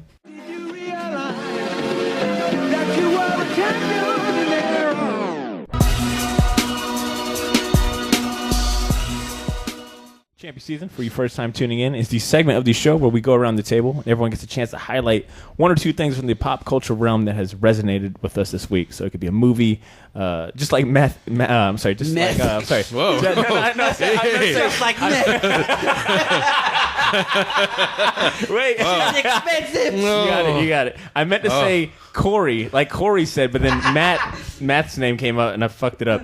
Like Corey said, we end up championing comic books, movies, TV series, even food, apparently. So, let's Meth go. is not food. Myth is for Boddardist.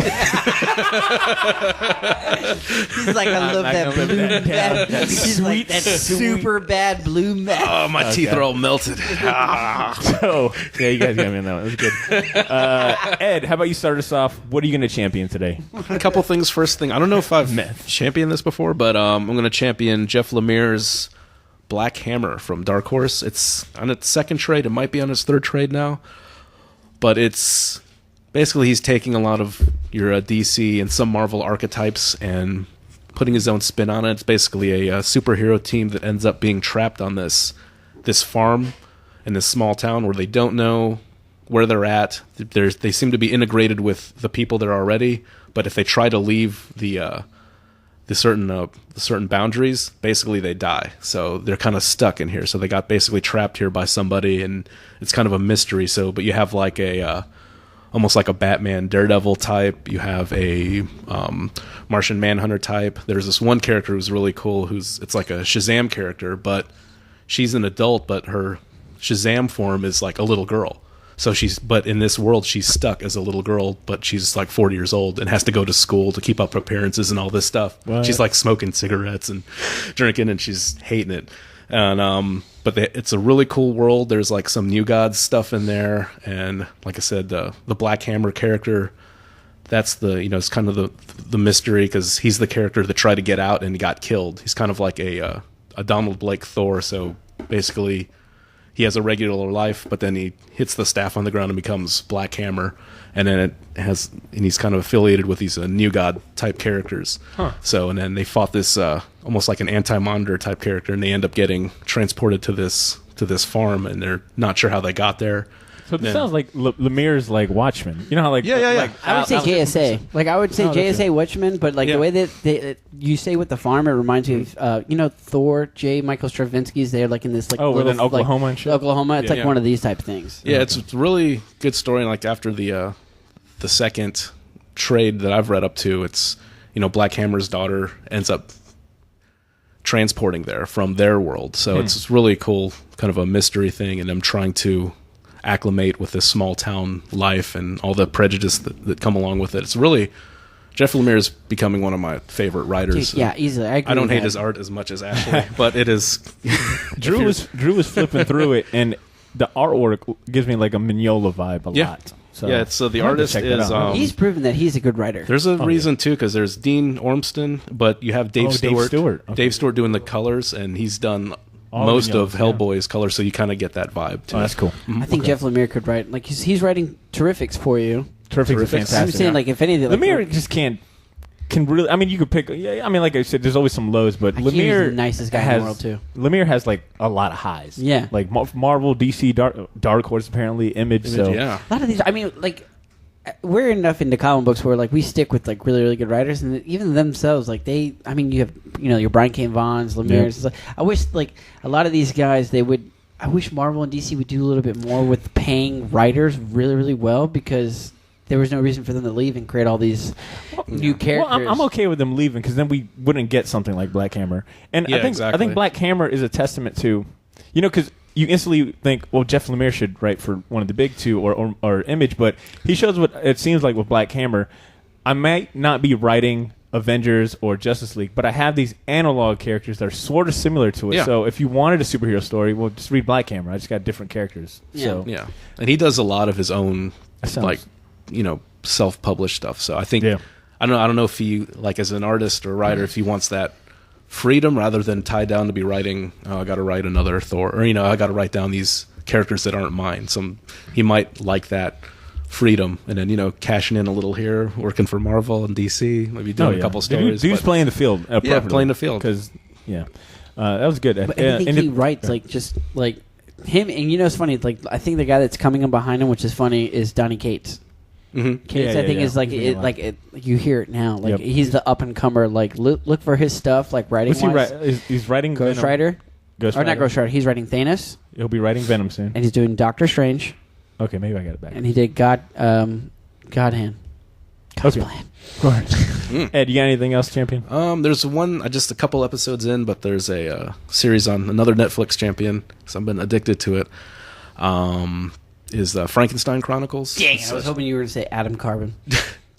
I did champion that a couple weeks ago. Okay, I don't listen to the show. It's awesome. Have you? I'm just kidding. Wait, so what's Frankenstein Chronicles? Frankenstein Chronicles with Sean Bean. I'm only a couple episodes in, but it's like he's still alive after 2 episodes. I don't know if when he's dying, because that's usually what happens. Sean Bean is famous for dying. But he's like a. He's like a detective. Mary Shelley is in it, like the author of Frankenstein. She's a character, so it's like a historical fiction. Huh. And so he's been assigned to, like there's like a body that washed up of like a stitched up, like a little kid, but stitched up, different parts. Okay. So he's basically, he has to investigate where all these kids are going and who's doing this, and then it's like the whole, basically. How his wife came up with the idea of Frankenstein? I'm not sure, because I'm only 2 episodes in, but I'm thinking he got the Frankenstein book. So the book is already out, like the actual Frankenstein book. But his wife is Mary Shelley? No, it's not his wife. She's a character. She's a character. Okay. But she's the author of. Yeah, but she's the author. Yeah, that's the thing, yeah. So I think in this last episode he found a copy of Frankenstein. So someone either got the idea from her book. Oh, okay. And but yeah, it's really good period piece. Very interesting. I like anything kind of Frankenstein related, so it's interesting to see where it goes. Okay, so like backing on that with all the monsters and stuff. Did you watch that Tom Cruise Mummy movie? No, I didn't. I heard it was really bad, but okay, because are they trying to like establish like a new? I think they put the brakes on it. Oh, really? Because they had the 2 bombs in a row. Frankenstein? Sorry, it was Dracula. Mummy. No, Dracula. They did that Dracula. That was supposed to be the Universal reboot, and then that sucked. And then the Mummy was supposed to be the for real. Like, all right, we mean it this time. And that one, because they have the all the characters set up, but the movie didn't do well. So I'm not sure what they're doing, because they were supposed to do a Bride with Angelina Jolie, right? Oh, yeah. And then like a Invisible Man with Johnny Depp or something. But they're picking all. That's not also. They're picking all these old people for like no reason. Like you can do it definitely young, but that's not going to sell. Do you think the world's ready for a new? What's that Alan Moore famous one? League? The League. As a series, I would think. As a series, yes. Yeah. As a Netflix series, and if it's get the people to do Black Mirror to fantastic. Do that. That's another reason too. It's anytime I see these, like because these movies, like man, that's hard to beat that. League of not the shitty movie they made with Sean Connery, but yeah, that series is really good. Okay, so with to kind of go with all that stuff, and I'm sorry, like as a person that like really appreciates all this stuff, and I mean you are an artist, so I mean, do you feel like fans are ready for more of an American style animation into these like stories? Like if they presented to you with like if like Robert Kirkman's like, hey, guess what? We're not going to do this Invincible movie, but we are actually going to do like this Invincible cartoon. Animation. I would appreciate it more if it was a cartoon. Yeah, right. Because I mean, especially with like how colorful that series is. Just about to say that. Yeah. It already feels like I'm reading an animated. It's. I mean, it's with all the crazy violence in that book. Yeah, like it still looks like if you just picked it up, it's like, oh, this is a superhero book. Does it cost more money to make an animation versus an actual like? I think live action's more. Yeah, right. Because you're paying these actors and stuff. I don't know why special they don't effects, do that. Then you got the and production filming team. You have to find the locations to film and all That's that what stuff. I'm saying. So like I don't understand like the why DC stuff has been really good. The DC animated stuff has been pretty solid. They just announced the killing of Superman, and I honestly think they're doing this just to bring Super Sons. I think they're killing this Superman just to bring back the Lois and Clark. Mark my words, that's where it's going to go. Because Super Sons is doing so good that like DC can market. Oh yeah. I mean, how would you know? But I know for a fact you would be the first one to get that Super Sons like DC animation. I think it's. I'd wish overdue. people that were doing their animation were doing their actual live action, because the animation stuff has been fantastic, pretty good. That, very very consistent. They just had the Gotham by Gaslight. Gotham by Gaslight. Yeah. So that's. I mean, yeah. I think Invincible is an animated series, that would be amazing if they can do it as a long extended 30 plus episode series. That would be great, and tell the whole story. That'd be amazing. I'm saying we give it to Zack Snyder, let him do some animation. Oh god. Yeah. But then that's for page for page. Drew, what do you got for champions? Champions is okay. So guys, we're gonna go off the beaten path over here for a second. Dragon Ball. Food. Dragon Ball. No. So I'm going to champion Kanye West, The Life of Pablo, Part 2 lyric. For people who don't know me, I like Kanye West, but also I really just like stories and stuff. And Barter actually is the one that got me into rap. Like the first time I met him, like he gave me 2 albums. I don't know if I told the story before. He gave me Jay-Z the Black Album, and then what else did you give me? Like a Kid Cudi mixtape. And since then I just love rap and stuff. But anyways, the reason why I'm championing this is because I think it's just like so clever in the way that Kanye West in this song gives you his entire family history in like a couple verses. And I just think it's awesome. It's from Part 2, and Kanye goes, "Up in the morning, miss you bad. Sorry, I ain't called you back. Same problem my father had. All his time, all he had, and what he dreamed. All his cash, market crash. Hurt him bad. People get divorced for that. Drop some stacks, pops is good. Mom passed in Hollywood. If you ask, lost my soul. Driving fast, lost control. Off the road, jaw was broke. Remember, we always broke. Remember, I'm coming back. I'll be taking all the stacks." So basically, it just gives you like, if anybody like knows anything about Kanye West, his mom died in Hollywood. Very, very hard for him. And then another thing is like he almost was in a car accident and almost killed him. Yep. And then the aspect of him, like he actually broke his jaw, and like the famous song that comes from his jaw broken is "Through the Wire," which was, I mean, that right there, she just like deserves a champion on the just music video wise. Just fantastic. It is fantastic because like Barter and me's just been really, really hype and on Good Friday. This actually stems from Good Friday and all that stuff. Yeah. So that's the first one. I guess the second one, I just like I have a respect for that because everything about Kanye West in that lyric just kind of gives you summed like, up in like those 6, 7, 8 bars. Yeah, and it's just like, all right, this is fucking cool, and I just think that's awesome. RiRi Williams. I want to champion RiRi Williams for a minute. If people don't know, RiRi Williams currently is holding the mantle of Iron Man. It's part of this legacy, like Young Guns movement. Wait, real quick. So if I go to the store right now and pick up, I think Iron Man 598 came out. It'd be RiRi Williams. RiRi Williams. Huh. I thought she was like. I thought they did away with her. And here's the thing. That's one of the things. Like, because she's been. I don't hear much about her. No, you don't. And that's one of the things where it's just like, you would think the fact that like they didn't. This to me is an example of like the Young Gun stuff. Like I don't think like it really failed. I think what it is just Marvel. Like Marvel was just too much into pressure of just being like, yeah, we'll go back to the thing. It's like, no, stop. Like, you don't have to go back to the beginning. Like, just listen. Just tell these new stories with new people, new characters, and stuff like that. Like, yeah, they're gonna be bitching and stuff, but they're still gonna be buying it. Like, come on. Like, don't you want just come on? And the reason why I'm championing RiRi Williams is because, like, I'll admit it. Like, I always give Bendis a bad flack, and I just don't like him. But like this just seemed like really, really new, and it was really, really well done. And I like her as Iron Man. I really like the aspect of where she's going and what they're doing, and the whole Tony Stark aspect. Like, we always ask for something different, and then when we get it, then we bitch about it. But like, it's just like, yo, just give it a chance. Vicious cycle. Like with Ashley's Thor, like I was one of those people. Like I didn't get mad. Like it's just I don't like, because we already know what's gonna happen at the end. But anyways, RiRi Williams, if you guys don't know, 15-year-old, very, very genius. And the part that got me and grabbed me and hooked me was when RiRi Williams' family, she comes, and she doesn't come from a broken home. She's just like this really, really smart character that just decides that she wants to be a superhero. Anyways, her parents are meeting with the school counselor, and they're talking about like how their daughter's not adjusting. She's like, "What's going on?" She's like, "Your daughter's a genius. She's not being challenged. Yada yada yada." She's like, "Okay, like, so what do we do?" She's like, "Well, you basically gotta, teach her." And she's like, "Well, what are you talking about? She's smart." She's like, "No, you gotta teach her how to love." She's like, "What are you talking about?" She's like, "I've seen it before. Kids that are like super geniuses, they kind of like don't have social skills. They don't know how to be a kid. Yeah, they're not empathetic. They're not empathetic. So the counselor is basically telling like mom and dad, like, you need to teach her like how to love. Homeschooler? Yeah. Oh my God, really? Well, basically just how to feel and stuff like that. So that was pretty cool.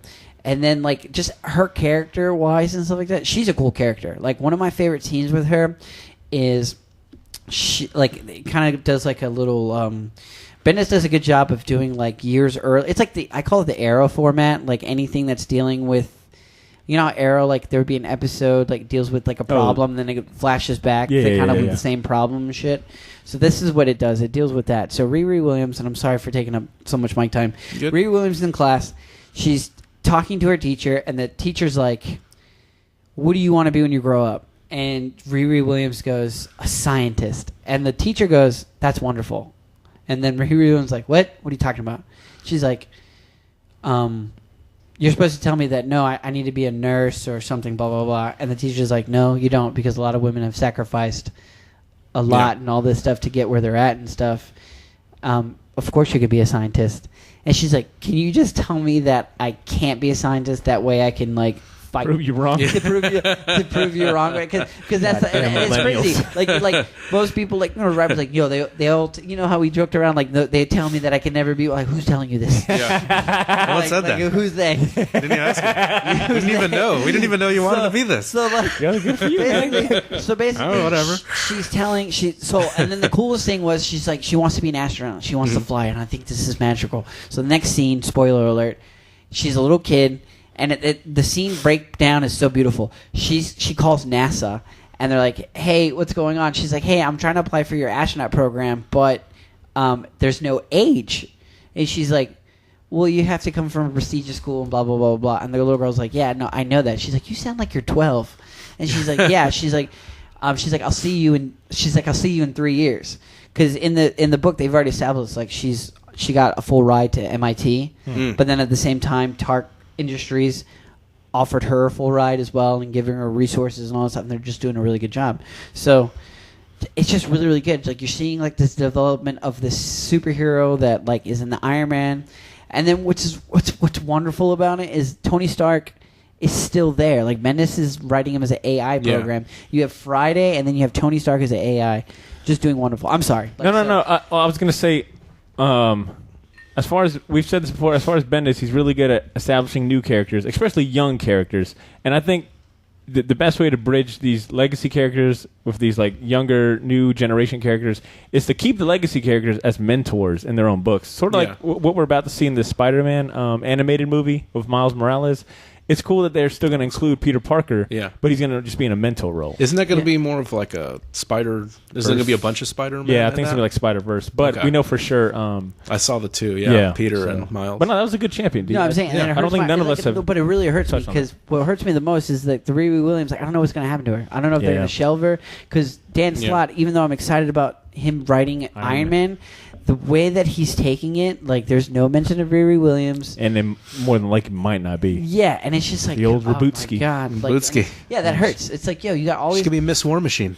Marvel's problem is they have too many characters, and they're like, what they do is they keep writing new characters and never doing anything with them, and then rewriting new characters. Yeah, I think that's why Miss Marvel works well, because she's not directly involved with Captain Marvel. Yeah. You know, it's just she's a fan and then happened to get these not even her powers, but she takes just the name. She just likes she just kind of takes from her costume and is a fan of her. So it's crazy to think that like she's the only and what makes me like not upset, but it's like, are you kidding me? Yeah. The reason why Miss Marvel got the biggest oh my God, this is so crazy is because she's Muslim, but it's just like, no, okay, Nova over here is Mexican, and then you have RiRi Williams, who's a black female young lead. Like, are you kidding me? Like, how come this is not getting Black Thor? Like, they completely changed everything, and I felt like RiRi Williams and Nova kind of got like the swept. Well, I think everyone just was. I mean, they were doing it so much. I guess with RiRi, and the thing with RiRi Williams, she still had news presses. I remember when that article came out, we had brought it up because I thought the name was just kind of funny. I was like, she based off Rihanna. So I think RiRi. It's actually he based her off of a Disney Channel TV show. Well, Brian Michael Bendis has a bunch of adopted children, and I think they're all like mixed races. Yeah. I think primarily like from black or from Africa. Yeah, I think he actually has an African daughter. And that's I've enjoyed Brian Michael Bendis reading his stuff now with that perspective that he writes it because he wants his kids to have icons. Yeah. So I think it'll be worth it. I think I'm gonna give this a shot because I think we passed over it too. So yeah, and that book it does inspire. That's good. I will say one thing, Mandy. A lot of people get excited when you come on the show because of how passionate you are. Sometimes they're like, "Yo, what the fuck was he mad about?" And other times they're like, "Yo, I started reading this book because was he crying?" So it's always good to have you on the show and be as passionate you are about some of these topics. I'm going to wrap us up with my champion season. I've got 3 really quick ones. The first thing I want to champion is, I mean, it's no surprise I've been in a Dragon Ball Z mood. I ended up watching this like one-off Dragon Ball Z movie. It was like 20 minutes. It was called Bardock, the episodes of Bardock. It's basically like a What If spin-off sequel to the 1990 movie they released. Is it What If or is it in canon? I mean, I don't know, man. Dragon Ball Z, I don't know. It's canon. It looks like it, but there's no official word. You know how the continuity is. But it's a follow-up to the Bardock movie that came out years ago. Wait, if they're establishing a department, does that mean they've hired people already? Because I'll go to Japan right now. No, continuity. I'd rather just call up Paul from the last episode. I'm just saying, Paul, how do I get this to the Dragon Ball Z? I want to be a Dragon Ball Z historian. Curator. So this episode of Bardock was originally a manga. It was 3 chapters. It showed up in V Jump, which I think is just the Japanese version of Shonen Jump. Yeah. It was it came out in 2011, and then they released a film internationally in October 2012 as a subtitled extra to the Xbox 360 game Dragon Ball Z for Kinect. So I ended up finding it like online relatively easy. It was only 20 minutes, and it just takes place instead of being killed when Frieza destroys Planet Vegeta and Bardock, he actually gets like teleported to the past, and he ends up landing on Planet Plant, which for many DBZ hardcore heads know that was the name of Planet Vegeta prior to Planet Vegeta. He runs into Frieza's like ancestor. It's named Chilled, so it kind of follows along with the Frieza cooler shit, which is always fun to like kind of pay attention to. I just want one character named Gucci.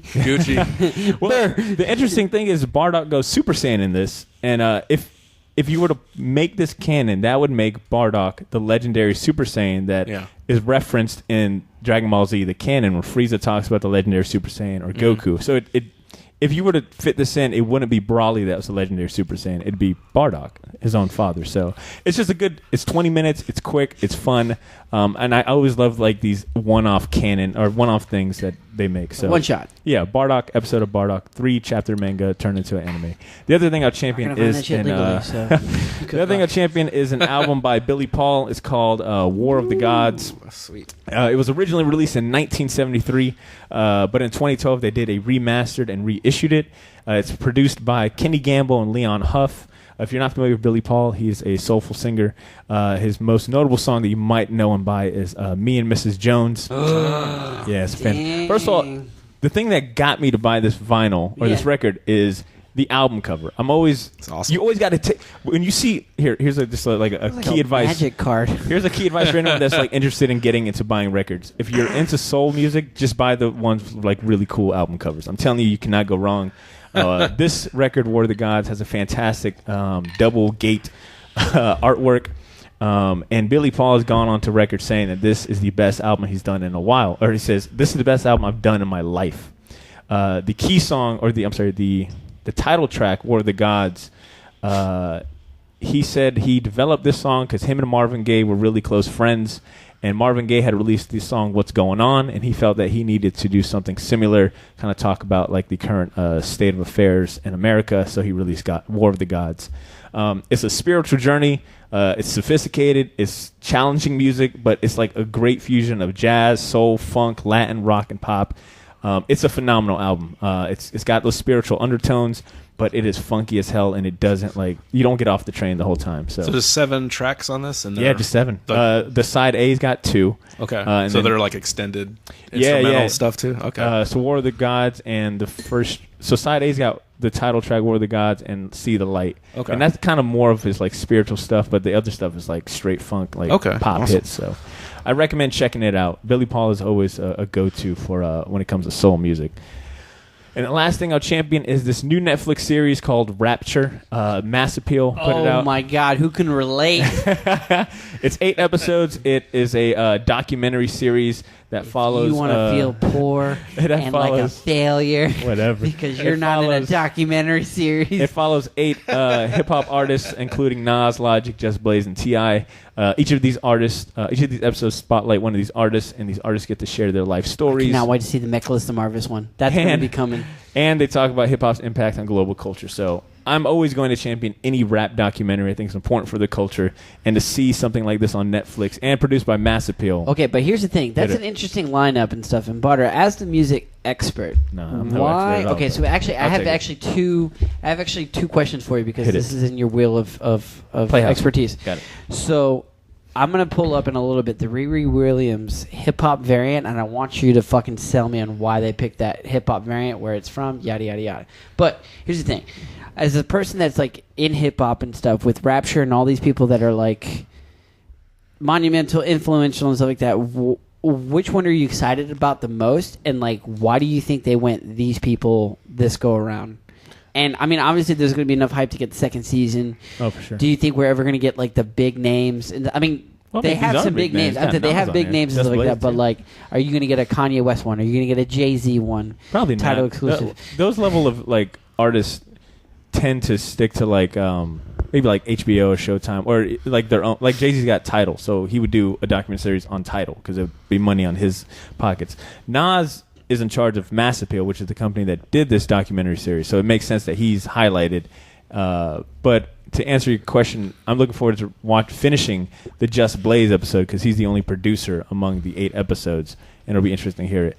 And I'm looking at this RiRi Williams cover, and I can't think of where. I think it's a Missy Elliott cover. Missy Elliott, let me see. Oh, it is a Missy Elliott cover. It is. And they probably chose it just because of the correlation between her being a black female superhero, Missy Elliott being, a prominent female MC. So, anyways, those are my champions. Episode of Bardock, Billy Paul, War of the Gods, and the Rapture Netflix series. I want to thank you guys so much for listening. We're wrapping up the show. Before we do end it, any shameless plugs, shows, or any events going on? Ed, you got any cons coming up? Yeah, I got a couple in May, so another month. I got Free Comic Book Day at Gods and Monsters, Orlando. And then the following weekend, I'll be in Savannah MegaCon. So that should be cool. First time I've been to Savannah, so I'm excited. Sweet. That's good, man. Get some of that AC drinks. It's called Chili Willy's. They make it to bar. Oh, yeah. Chili Willy's. I've got 3 real quick. First one is, I don't even know why I still plug this guy, especially with what Ryan Thompson continues to post on social media about me.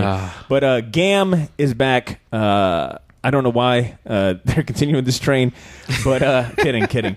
Ryan has given me official notice that I can go and reveal the theme. This year's GAM theme is anime games with a focus on Dragon Ball Z, which I'm super fucking ecstatic about. Sailor Moon, and Gundam. So he's revolving this year's game. Just sort of like when he did the adventure theme, it was like Zelda, Tomb Raider, Uncharted. This year, it's kind of an anime umbrella, so we're going to see a lot of Dragon Ball Z promo, Sailor Moon promo, and Gundam as well. So this year's event takes place July 28th. It's at 6 p.m. at the museum. I think tickets will go on sale April 2nd, April 3rd. Yep. And then he's going to do a second round of tickets after that, and we'll have a promo code for you guys then. So stay tuned for that. But I recommend buying those tickets as soon as they come out because I know he normally does a deal on the tickets the first week. So check it out. July 28th. Mark that on your calendars. As far as short box events, so we got two things. One, our 200th episode. We'll be on a short hiatus this month. I'm going to try to get the 200th episode out by Free Comic Book Day, no later than that. But we want to do something special for you guys. So this one's going to require a little bit of planning and editing for once in our lives. Kidding. But the 200th episode, we want something special. So, bear with us if the hiatus is a little rough. But I do got to say that it gives you guys a chance to catch up on some of those episodes that we've been putting out this quarter. And the last thing I'll say is we are also hosting, I want to say Jacksonville's first podcasters meetup. I don't want to take that title just yet, but I think for sure it's the first event of its kind when it comes to podcasters. We'll be hosting a podcasters networking /meetup on April 11th. I'm going to keep the location a secret. If you're interested, hit me up directly. I'll send you a link. But the goal is to have all the podcasters here in Jax meet up and put faces behind the mic. So I'm kind of just extending this invite out to anyone that has a podcast or might be interested in one. We are planning to do future additional meetups, but right now the first one is just kind of going to be for fellow podcasters. So if you're interested or know someone that runs a podcast here in Jax, shoot me an email and I'll send you guys the invite. But that's looking like April 11th. So without further ado, we're just going to wrap up the show. I want to say thank you guys so much for tuning in, listening, and sticking with us. Don't forget to shoot us an email at theshortboxjax.com.